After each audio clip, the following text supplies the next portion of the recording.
What's up, everybody? I don't know exactly what's going on. Oh, that's my standard. um, Let me see. Let me get this. There it goes. Okay. For some reason, this is a behind the scenes thing. I don't know if it's me because I do see other people are streaming, and in particular, one person that I watch, and they are streaming, but I can't see the chat. Like I have my phone up, and I do have the stream thing. Like if somebody chats, if somebody makes a comment, I can highlight it on the stream. But for some reason, YouTube. Okay, if you, let me just make sure. How can I can actually hear myself, but I don't know if it's no because you know what? Maybe the volume on the TV. Okay, I'm like I can hear myself. I had it on the TV so I can actually see if I was legitimately streaming. I was ready. I was ready to go. If you look, I started at 7:08. But when I was getting everything ready, for some reason, when you go to YouTube, they have a studio thing which shows you all the videos that you have, the replays, the shorts, all of the stuff, the posts, the playlists, the podcast, the promotions, everything that it says it's here. And that's where you also get to see how many views you got, how many live viewers, the comments, likes versus dislikes, whatever, etc. For some reason, it wasn't loading all of the videos or all of the streams that I've done. Like for instance, right now, all I can see is 3 new comic book day videos I've done and 1 Fortnite stream that I've done. And that was August 13th. And then the other streams that they show me are July 29th and December 16th. Now, I've done way more than that, but it's only choosing to show me those 4 for some reason. And then at the bottom it would say, cannot show all the videos right now, retrying in 5 seconds or whatever. And then there's a button that you could retry. But whatever. So I have the chat open. So anybody that wants to chat, I will be able to see it, hopefully. I do have my phone open so I can see the chat. It's just in the backstage thing, for streamers, can't see it. So we're going to proceed like everything is normal because it's not. But I was here on time, and we're going to get going with DC. We start off with Absolute Martian Manhunter, issue number 6. And that's the other thing, too. I got to... there we go. I don't think I did it where... Let me see. Because I did have to shrink these down. Yeah, see? Okay. I don't know why it's doing this. Let's see. No, it won't let me do it. Dang it.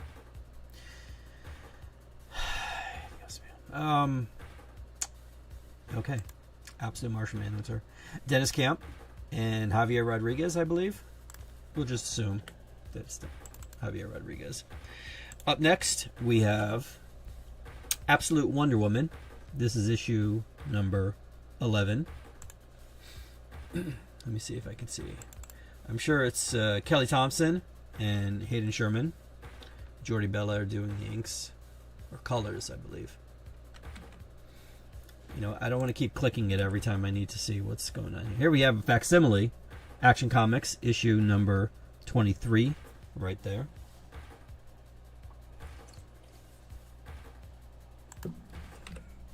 And actually, now that I'm looking at this, so there are 14 covers, even though 2 of them are variants for DC. Then I have 7 for the indie stuff, and that's 21. And then Marvel, there's 51, so that's 72. I don't know if that's less than normal, but see, look at what's going on here. Why is it showing this? I don't even know where that came from, because they have this thing where you can trigger comments so you can see, so you can do the layout and stuff like that. I don't know where that came from, but moving on. It never goes. Oh, here, we're on the Flash. Okay. I didn't even notice. I'm trying to figure out exactly. There we go. Well, let's do it this way then. Cy Spurrier, still writing the Flash. Bad Moon Rising Part 6. And Georgiev, I don't know his first name. I apologize, but this is Flash issue number 24. Green Arrow. Number 27 is up next. Now this is by Chris Condon, I believe, is his first name. And Montos. I don't know what Montos' first name is, but I can tell you that the art in here is really good. I mean, in fact, it almost makes me want to collect this book. I don't know how Condon's writing is, but the art is worth checking it out for.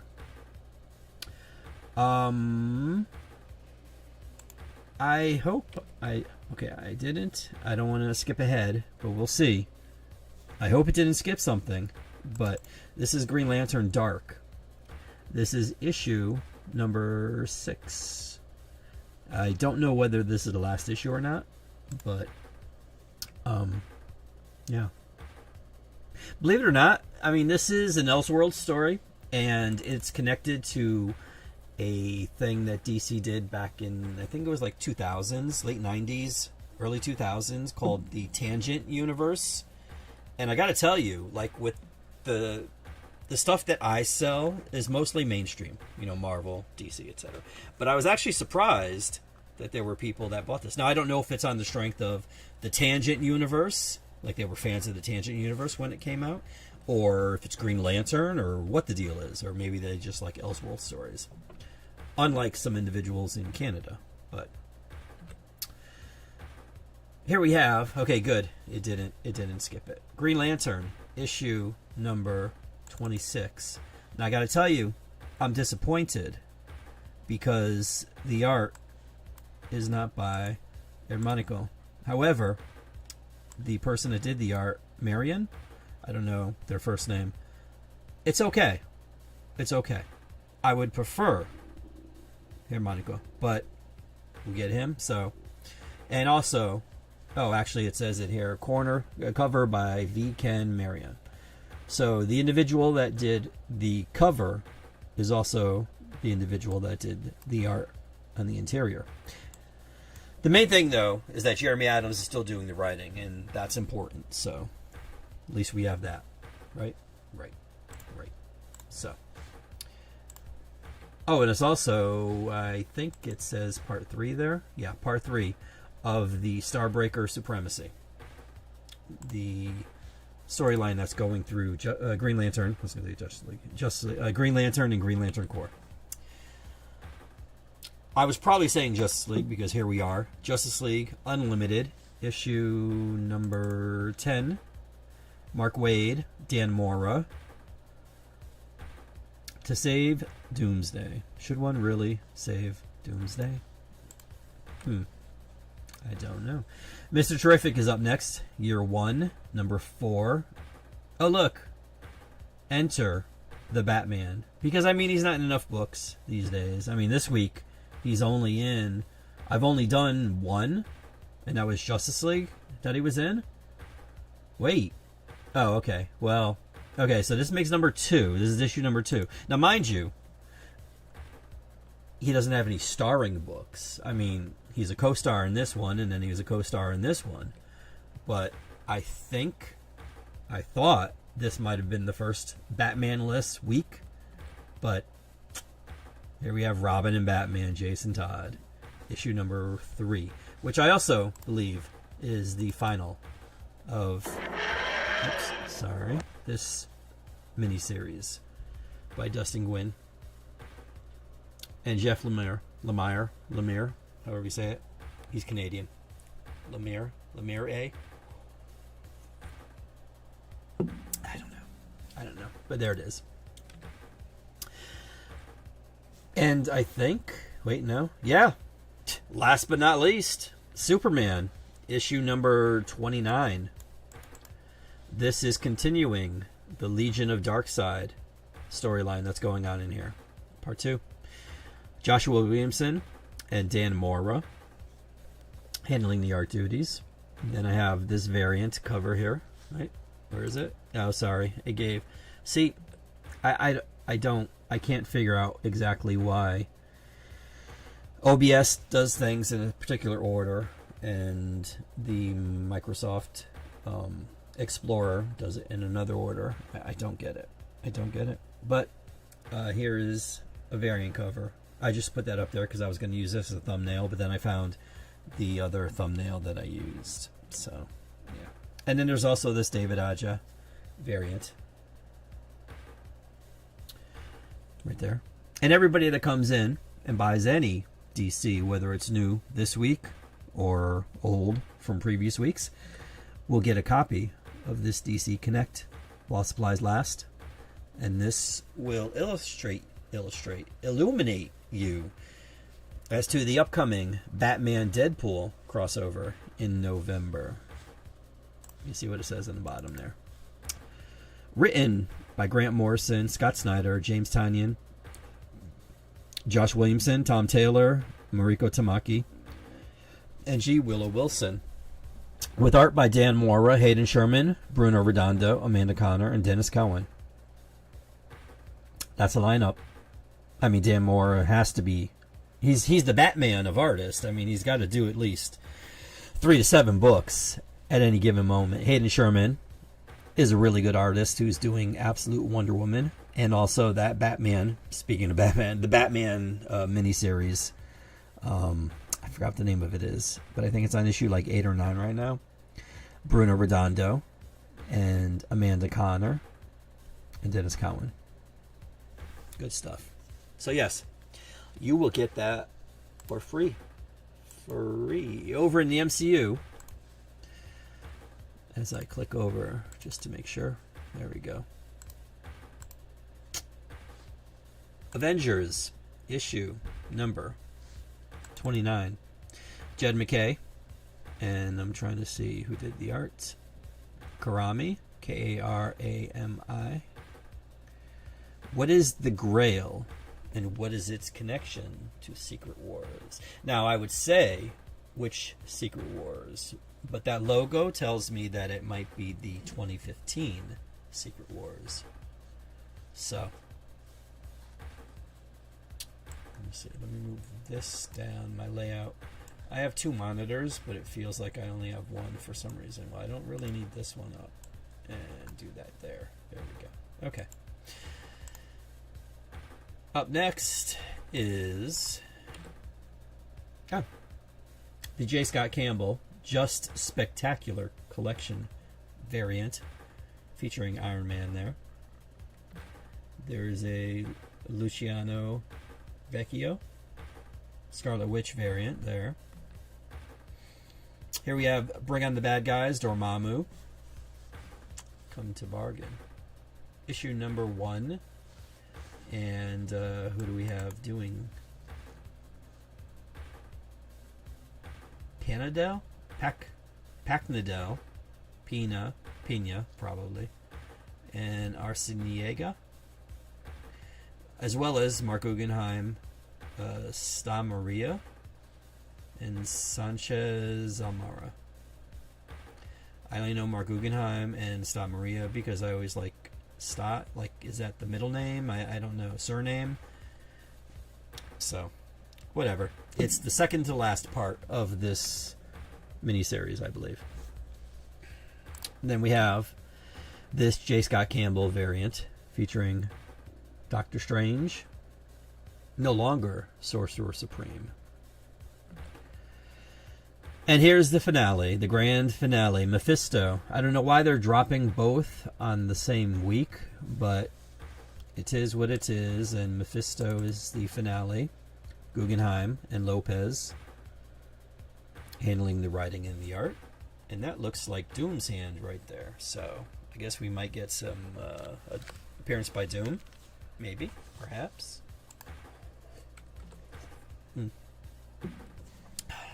Here we have a cool variant. This one is by Chris Campana.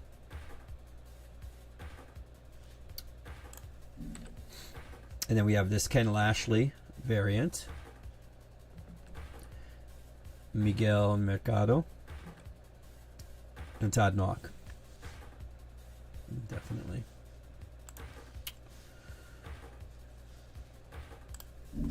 Up next, we have Deadpool Wolverine issue number 8.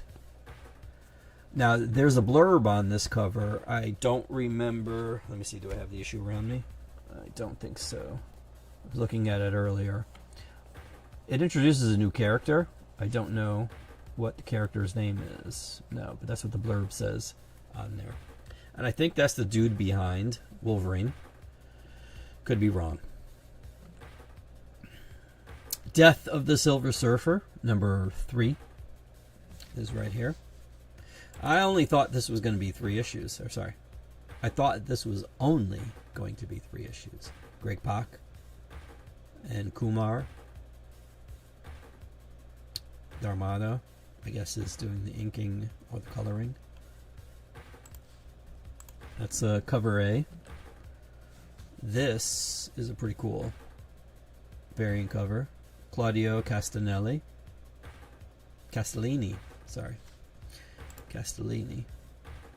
I like this one. I mean, this one's okay. I like this one better. And then, of course, J. Scott Campbell. There's this Thanos. Just spectacular. Doomed 2099 number 1 is right here. Sorry about that. I love when the motorcycles drive by. Awesome. This is a foil variant by Dan Panosian. Doomed Mask foil variant. Now, I don't know. I know they're wrapping up the 2099 universe. I read something about that. Not that I'm a fan of it, because I'm really not. But what I saw in this issue, it looks like it's tying into the One World Under Doom thing, especially towards the end. So, yeah, if you're reading that, you might want to grab this. And it's also a number 1, so, you know, individuals love their number 1s. Here's a Marvel Rivals variant. Emma Frost, White Queen, number 3 is right here. David Nakayama. Emma and her hips. And then we have this one here. This is by Fan Yang.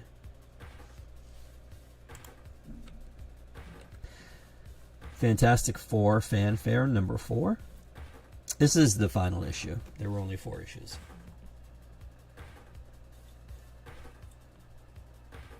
And there is some good art in here.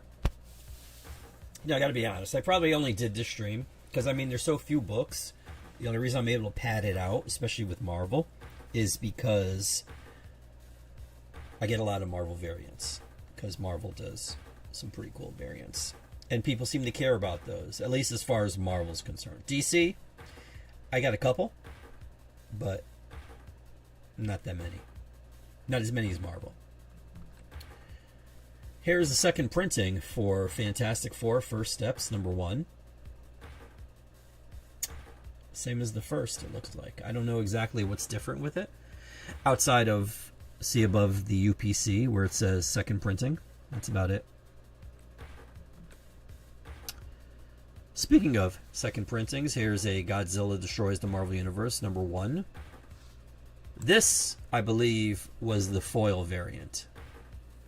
So if you got that, his Atomic Breath is what was foilized. I mean, the other stuff, the whole cover was foil, but they just accentuate certain spots on the cover. And that's what they did for this one. Imperial War, Black Panther, number 1. This is a one-shot, one and done, tying into Imperial. So if you were reading that, you might want to grab this. And I believe Hickman, now I don't know if he wrote this or said, hey, here's the storyline plot points that you got to hit, and gave it to whoever was writing this. Because Hickman's name is as a writer. As well as on this, Planet She-Hulk. Let me see. Hey, look at that. See, it's changed. Although, they also did this.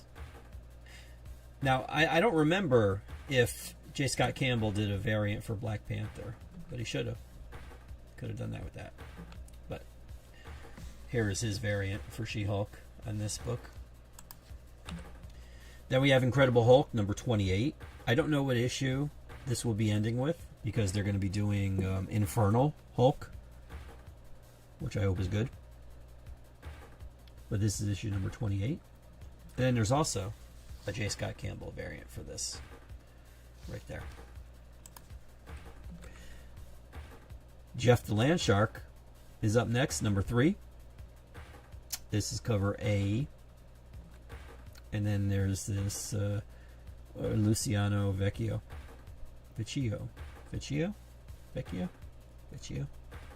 variant.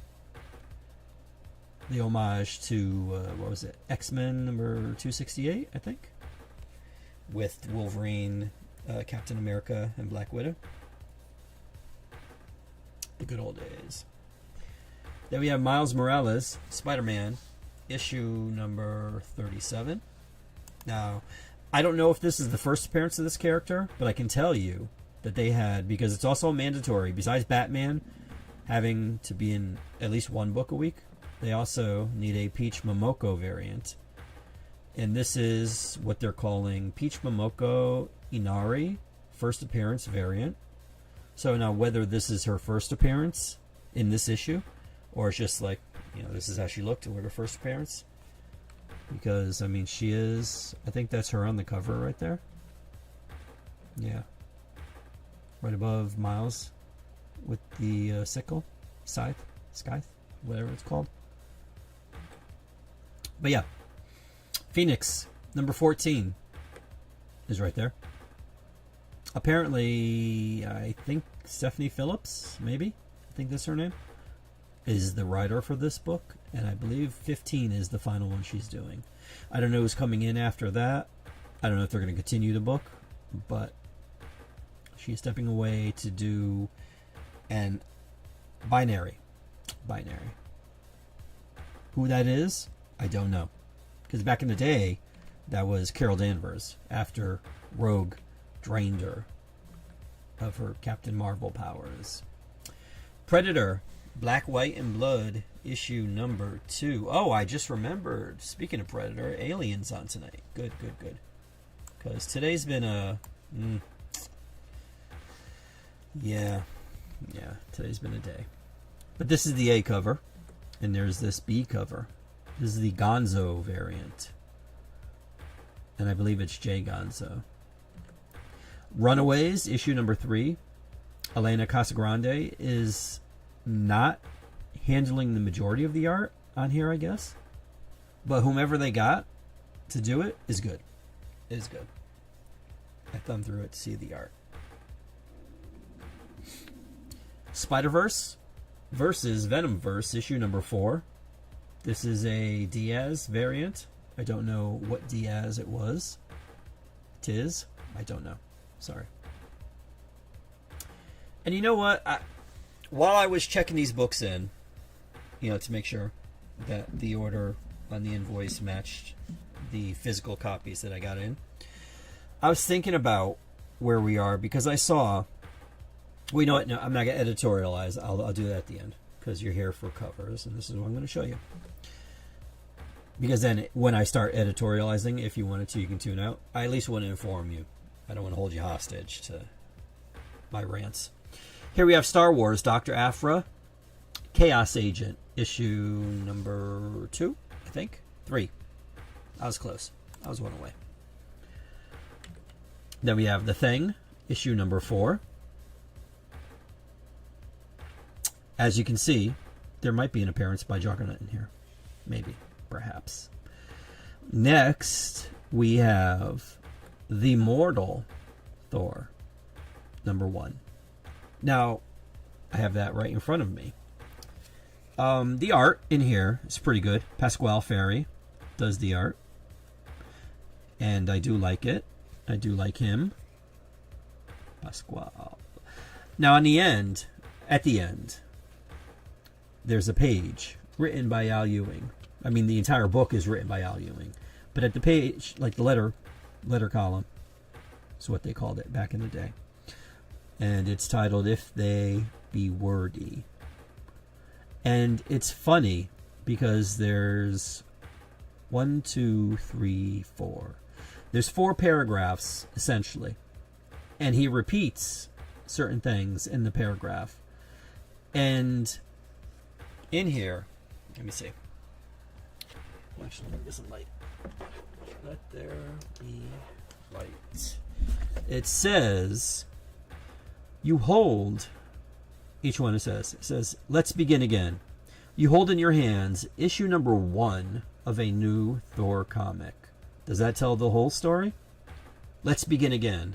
You hold in your hands issue number 26 of The Immortal Thor, a 3-act story about Marvel's version of the Norse god of thunder, which now enters Act 2. At the end of the first act, Thor met his... oh, well, you know what? We'll leave it there. And then it says, let's begin again. You hold in your hands issue number 787 of Thor, a character whose stories have been published continuously by Marvel since June of 1962, barring a very brief fallow, I've never heard that word, fallow period during the 2000s. Hundreds of creators have turned their hands to detailing his adventures, including the great Pasquale Ferry, who drew one of my favorite of the more recent runs and rejoins us now to deliver some of the most vibrant, action-packed, and downright charming art I've seen in a while. I said in the last one of these that I like Thor best when he smiles. Pasquale draws a very nice smile. Does that tell the whole story? Let's begin again. There have been thousands of tales told of the Norse god of thunder. Many can be read in the original Eddas, though many more from these days have been lost to time, and they've inspired new tales of Thor right up to the present day in prose, in poetry, in cinema, and in comics. This is not one of them. You hold in your hands the first issue of a new saga about a new hero who finds himself at ground zero of a battle between strange forces he knows nothing about, fighting for his life and perhaps his soul. A hero with no powers, no lineage, not even a memory to call his own, and a story that begins right here in these pages, turns sharply in the middle, and ends with an inevitable tragedy woven by uncaring fates. A man who walks the road of a god and pays a terrible price.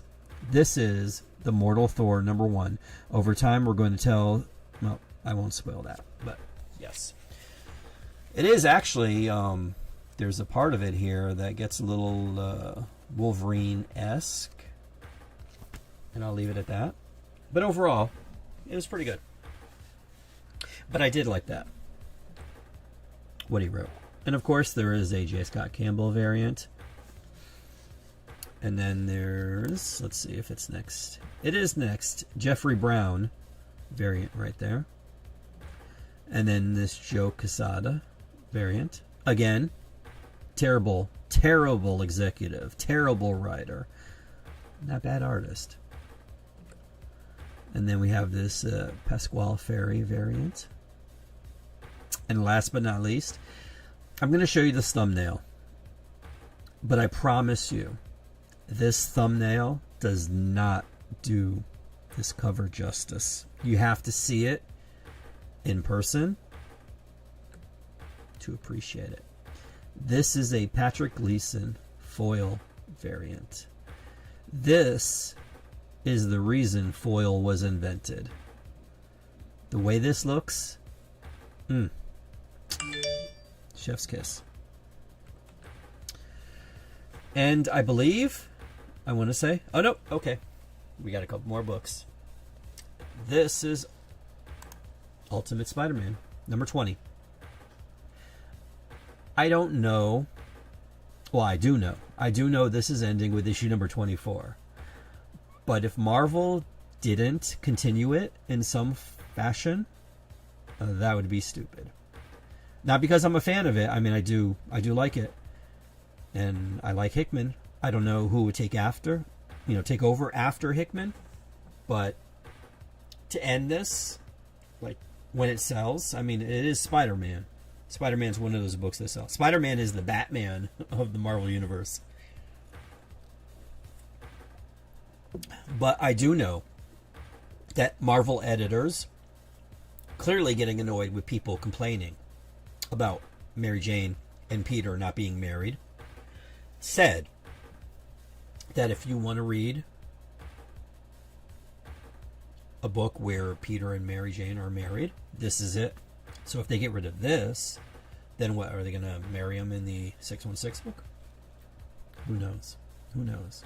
But then again, as I just read with the Mortal Thor, Al Ewing said there was a three-part arc, and the Mortal Thor was part 2.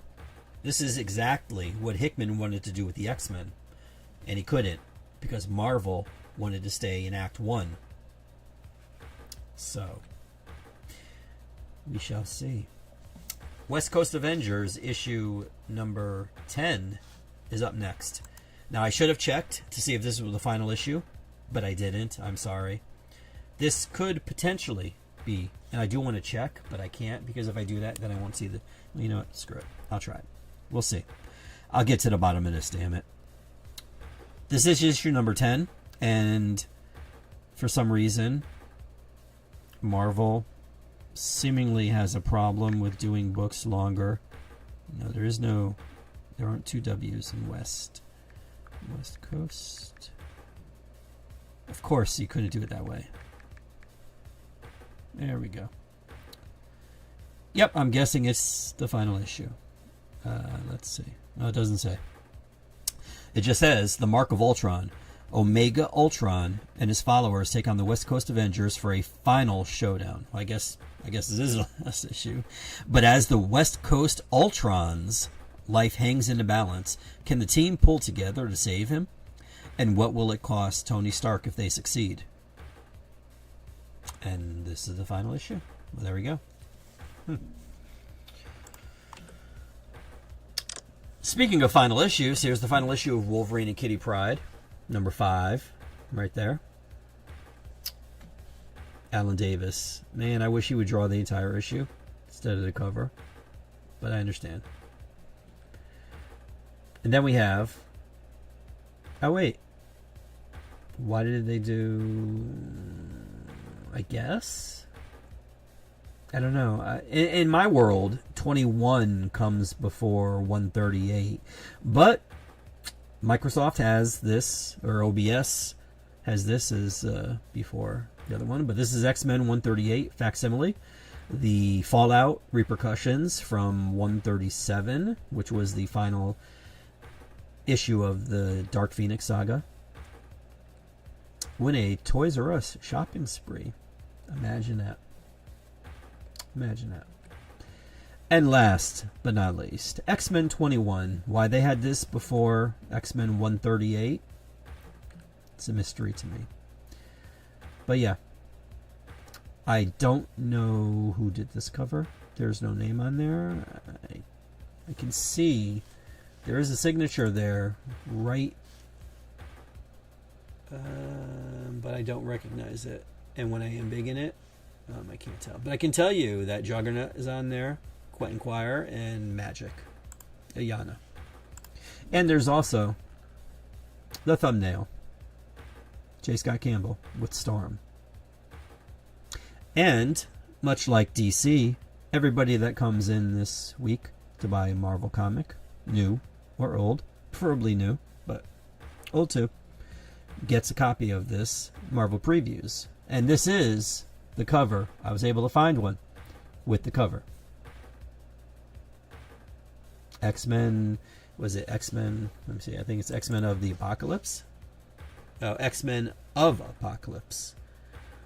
And I'd like to tell you who did the cover art. I can't see. I don't know. I see the squiggles there. I know that Joe Mad was going to be doing it, and this kind of looks like it might be him. But he's not going to be doing the interiors because you see right there, Jeff Loeb, Simone DeMeo. So, yeah. And that is it for Marvel. Over in Independent Land, we got a bunch of IDW stuff. Starting off with Beneath the Trees, Where Nobody Sees, Rite of Spring, #2. Eventually, I'm going to sit down and read this, damn it. I promise. I've just been getting them. And then there's this Natural Born Killers homage. Let me see if it says who did. Fleeks did the variant there. Then we have Teenage Mutant Ninja Turtles Saturday Morning Adventures #28, cover A. Cover B, which I kind of like. It says Hunting did the variant. And then there's cover C by Neo. I don't think it's from the Matrix. And last but not least, wrapping up this week's stream is Teenage Mutant Ninja Turtles Shredder #1. Santa Luca, cover A. Bandini, cover B. And I believe this one is also a foil.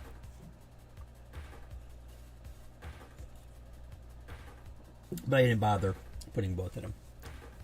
And I can tell you that whoever buys any IDW books, new, old, doesn't matter, you will get the previews. I don't have a cover image of it. I'm sorry. But it's a shame because on there it says there will be a Godzilla Teenage Mutant Ninja Turtles crossover.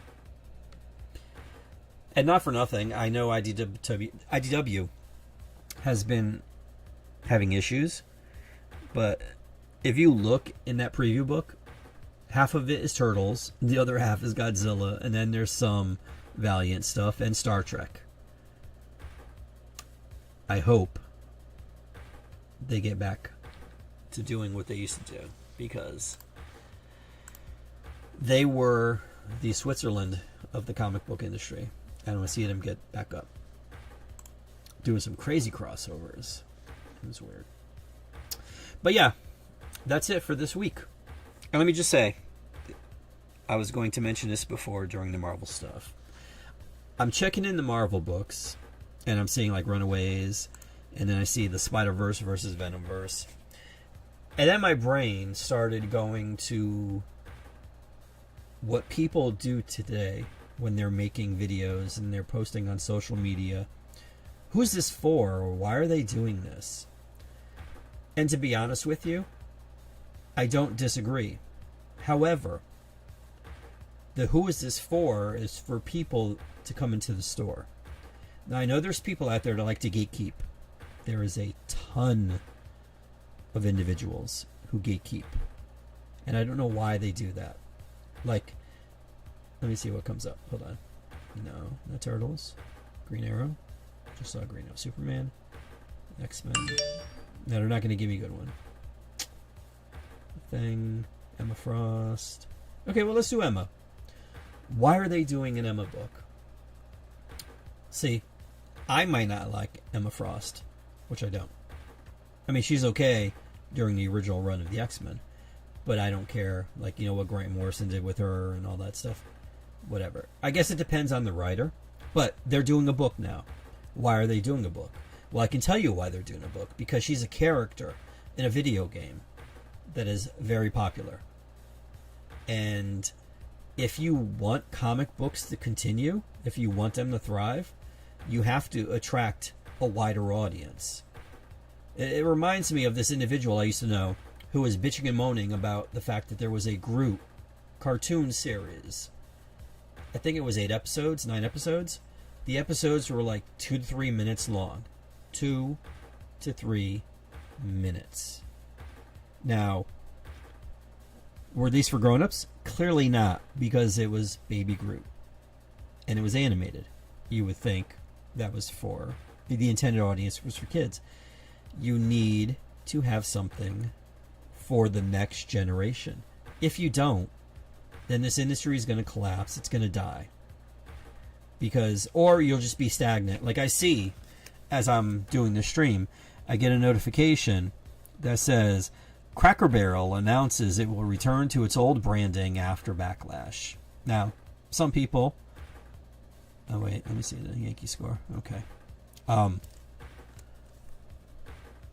Some people saw them changing the brand, the logo for whatever, as progress. Some saw it as, wokeism or whatever.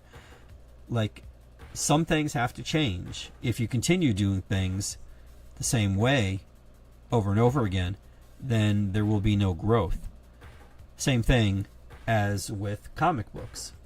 There has to be some sort of a change. The status quo, I mean, back in the day, they were doing things. Something as stupid as a logo, I mean, companies do that all the time where they rebrand, whether it's good or not. Like, look at DC. DC, they changed the bullet. I don't know how many times. 4, 5, 6.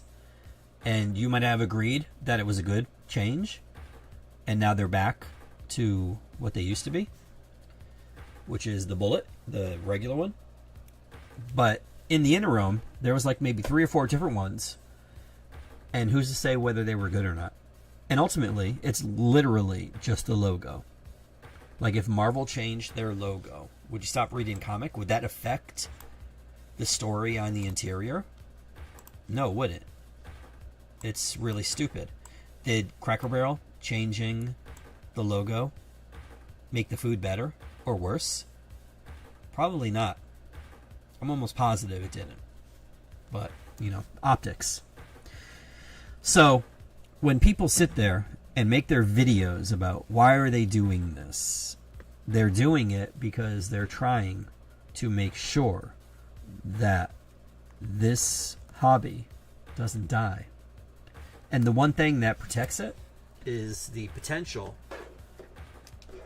for the value of a comic book. Like Absolute Batman, #1. That took off. And the book is worth 10 times what it initially sold for. And I think that's the one thing that's saving comic books. And when you have that, people want to be able to make money from this stuff. And doing that, I mean, it's the one thing that saves the industry, but it's also the thing that hurts it too, because when you get people in here that are just collecting these things because they're collectibles, they're not reading them. Now, that may inflate the sales figures, but you have to have a base where the base at least reads, consumes the story that's within the covers. You can have variant covers, and that's fine, and that would satisfy the people that are, collectors. They view comics as collectibles, not as literature. Because ultimately, in between the covers is literature. There's a story. There's art. Sometimes there's a story, depending on who the writer is. But you want to have people that care about things like that. So, continuing to do the same 5 characters, you're just going to get the same 5 readers. Now, you can try doing things. You can try doing a story that will hopefully attract new readers. But these are where the gimmicks come up, whether it's like the #1 issues or the variant covers. And you do that to attract a different audience. You do that to attract a new audience. So if you have a YouTuber out there or somebody on social media who why are they doing this book? Who is this for? This is for people who don't collect comic books. People who get, I saw somebody complaining about, I think it was tied into Wonder Man. Yeah, now that I think about it. It said that if they, because they're apparently Marvel's going to be doing a Wonder Man series in December, I believe, and there were people wondering, no pun intended, if they were going to change the race, because in the comic book, I mean in the comics he's white. In the show, Yaya, I forgot what his last name is, but the guy that played what's his name, Black Manta in the Aquaman movies, he is going to be playing Wonder Man. So they were wondering if they're going to be switching, race swapping him in the comics, and they were complaining about that. And as a comic book reader, I could say, okay, yeah, I kind of don't like that stuff either. But when there's another medium that they're going to be highlighting this character, and if they do a good job with him in this show, then that's going to inspire people to come to my comic book store and get a book with this character. Now, this happened to me one time, and I've mentioned it on stream more than a couple times. And mind you, this was maybe one person who at least verbalized this. But it was a little kid. He was in there with his parents, and he was looking for Black Adam merchandise, comic books. And I'm like, yeah, I have. I showed him a Funko Pop that I had. I also showed him some comics that I had. And he looks at them, and he's like, this isn't Black Adam. And I'm telling him, like, no, this is Black Adam. And he looks at it, he's like, this isn't The Rock. And I'm like, oh, well, that was for the movie, but this is how Black Adam looks in the comics, and he wanted no part of it. Now, this is what the kid saw in the medium that he consumed this product. Is he wrong? No. Is he right? No. But some people can't get past the visuals. Comic books are a visual medium. So when they come in here looking for Wonder Man and they see that he's a white dude, are they going to buy it if they saw Yaya playing him in the TV show? Probably not. Now, that's an issue that these comic book companies have to figure out.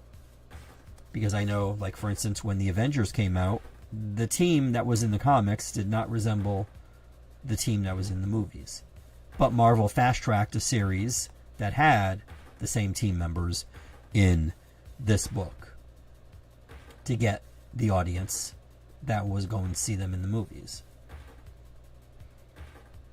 So when they try to do something and something's different or something resembles the movies or something like that, that's them trying to reach out to a different audience to keep the comic book industry alive. So the next time you're out there consuming a video which is all like, oh, this is what these companies do, they are trying to keep this industry alive. That's why they're doing it. Do I agree with it? Sometimes yes, sometimes no. I mean, ultimately, I would like things to be the way that I would want them to be. If that were the case, my first thing would be splitting up Rogue and Gambit, and then banishing him again to the Arctic, which would be, but that can't happen because I'm not in charge. So I just got to deal with it and hope that eventually somebody will come in and do something different.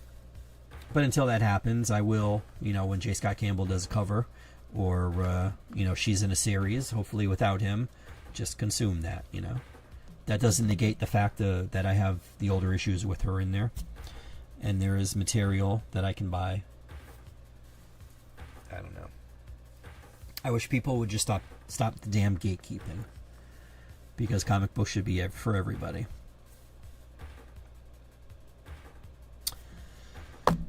And that's it. That's all I have to say. I could go on, but I'm just going in circles here because, people buy what you like, don't buy what you like. You want to sit there and bitch and moan about the things that you don't like. Hey, this is America. You can do that. It's a waste of time, but you can do it. Anyways, those of you that hung around or watching on the replay, thanks for watching. There are 2 likes. It definitely wasn't for my rant, I'm sure. Although it wasn't really a rant because I wasn't ranting. I was just stating facts. But if you are watching and I am your local comic book store and you saw something that you want to grab, You can get in touch with me on the screen that you've been staring at for the past 5 minutes. It says direct.me/rocomics. There are buttons there to help facilitate the getting in touch with me. Or you can do it the old-fashioned way, Rocomics CT on Facebook, Rocomics on Twitter, Twitch, and, I mean, sorry, not Twitch, Twitter, Tumblr, not Tumblr, Jesus Christ, it's a T, Twitter, TikTok, and Instagram. I'm also on Tumblr, too, but I don't really update it as much. Rocomics, it's also Rocomics there, too, and also on Twitch. But that's it. I'm rambling. I need more of my energy drink, and I need to go eat, and the Yankees are playing, so hopefully they'll win. Thanks for watching, and have a great new comic book day. Will there be a Fortnite stream tonight? Perhaps. I did see that they added the Gorillas to it, I think. I haven't watched the trailer yet, but I did see a Gorillas X Fortnite stream, so I'm intrigued. It should look pretty cool, but yeah, that's it. Thanks for watching. Have a great new comic book day.